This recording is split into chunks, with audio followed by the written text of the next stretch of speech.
प्रभु यीशु मसीह के नाम से मैं आप सबका स्वागत करता हूँ। जिस विषय पे मैं बोलने वाला हूँ वह है एक प्रचारक की क्या क्वालिटी होनी चाहिए। उसमें से सेकंड क्वालिटी ये है कि एक प्रचारक को एक गुड ऑब्जर्वर होना चाहिए।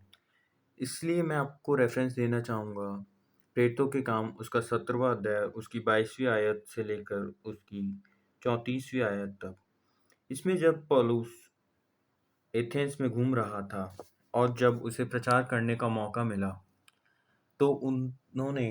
उन लोगों से ये कहा कि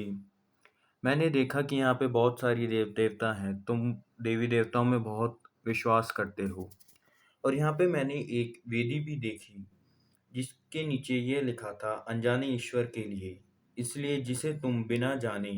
पूछते हो मैं तुम्हें उसका सुसमाचार सुनाता हूँ।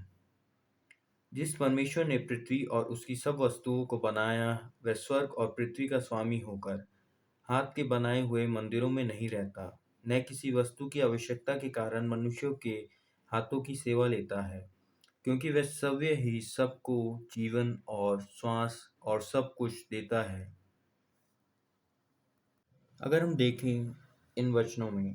तो पौलुस ने वहाँ के देवी देवताओं को ऑब्जर्व करा, वहाँ के लोगों को ऑब्जर्व करा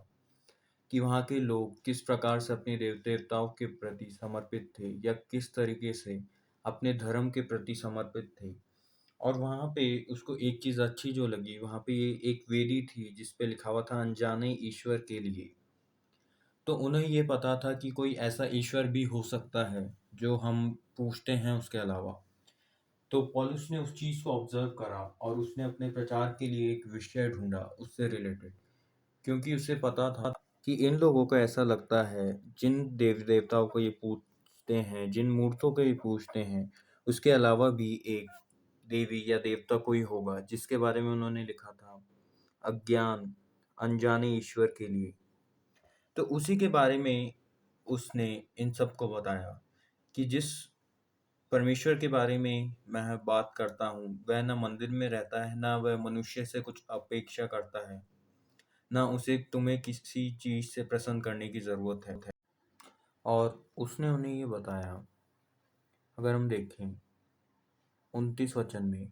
अतः परमेश्वर का वंश होकर हमें यह समझना उचित नहीं है कि ईश्वरत्व सोना या रूप या पत्थर के समान है जो मनुष्य की कारीगरी और कल्पना से गढ़े गए हों। तो इस वचन में हम ये देखते हैं ना केवल उसने उन्हें भी ये बताया कि तुम क्या गलती कर रहे हो, पर उन्होंने इस चीज़ से भी उन्हें अवगत कराया कि जिस परमेश्वर की मैं बात करता हूँ, अगर हम उसे कंपेयर करें इन सोने चांदी और इन पत्थरों से और इन मूर्तों से, तो वह किसी भी चीज़ में समा नहीं सकता। इसलिए तुम क्यों इन मूर्तों की पूजा करते हो। आज अगर हम देखें तो एक परमेश्वर के दास को उसी पॉइंट पे स्ट्राइक करना चाहिए जो वीक हो, जैसे कि इनका वीक पॉइंट था कि इन्होंने एक